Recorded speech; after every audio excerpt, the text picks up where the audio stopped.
i4u വാർത്ത തുണയായി. ആടുജീവിതം നയിക്കുന്ന ഭവാനിയമ്മയെയും മക്കളെയും പശ്ചിമബംഗാൾ ഗവർണർ ആനന്ദ ബോസ് സിവി വീട്ടിലെത്തി സന്ദർശിച്ചു. ഗവർണർ 1 ലക്ഷം രൂപയുടെ ചെക്കും 3 പേർക്കും 1 വർഷത്തേക്ക് 2500 രൂപ വെച്ച് പ്രതിമാസ പെൻഷനും ഒപ്പം ആട് വളർത്തുന്നതിനായി 10,000 രൂപയും നൽകിയാണ് മടങ്ങിയത്.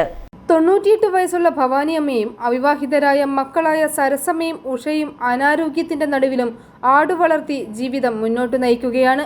ഏറ്റുമാനൂർ നഗരസഭ 29ാം വാർഡിലാണ് ഈ അമ്മയും മക്കളും താമസിക്കുന്നത്. പേരൂർ ചെറുവാണ്ടൂരിന് സമീപം ചാമക്കലയിൽ വീടിനോട് ചേർന്നുള്ള 13 സെന്റ് സ്ഥലത്താണ് ഇവർ 35ഓളം ആടുകളെ വളർത്തുന്നത്. ആടിന്റെ പാല് വിറ്റ് കിട്ടുന്ന വരുമാന മാർഗം കൊണ്ടാണ് ഈ കുടുംബം കഴിഞ്ഞു പോകുന്നത്. പ്രതികൂല കാലാവസ്ഥയും അവഗണിച്ചാണ് ഗവർണർ ഇവിടെ എത്തിയത്. വാർഡ് മുൻ കൗൺസിലർ MK സോമൻ, BJP സ്ഥാനാർത്ഥികളായ ജഗദീശ് സ്വാമി ആശാൻ, സിന്ധു കോതശ്ശേരി, നാട്ടുകാരും സ്ഥലത്തെത്തിയിരുന്നു. ഈ കുടുംബത്തിന് എന്ത് ആവശ്യമുണ്ടെങ്കിലും സഹായം വാഗ്ദാനം ചെയ്താണ് ഗവർണർ മടങ്ങിയത്. വളരെ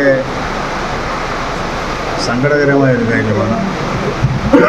3 സ്ത്രീകൾ ആടുവളർത്തൽ മാത്രമായിട്ട് അതിൽ നിന്ന് കിട്ടുന്ന വരുമാനം കൊണ്ട് ഉപജീവനം കഴിക്കുകയാണ്.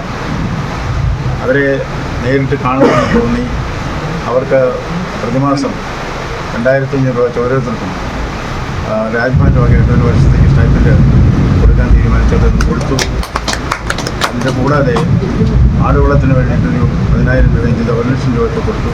ബാക്കിയവർക്ക് എന്തെങ്കിലും പ്രശ്നങ്ങളുണ്ടെങ്കിൽ നേരിട്ട് തന്നെ പിടിക്കാം, വേണ്ട സഹായമൊക്കെ ചെയ്തു കൊടുക്കാൻ തയ്യാറാണ്.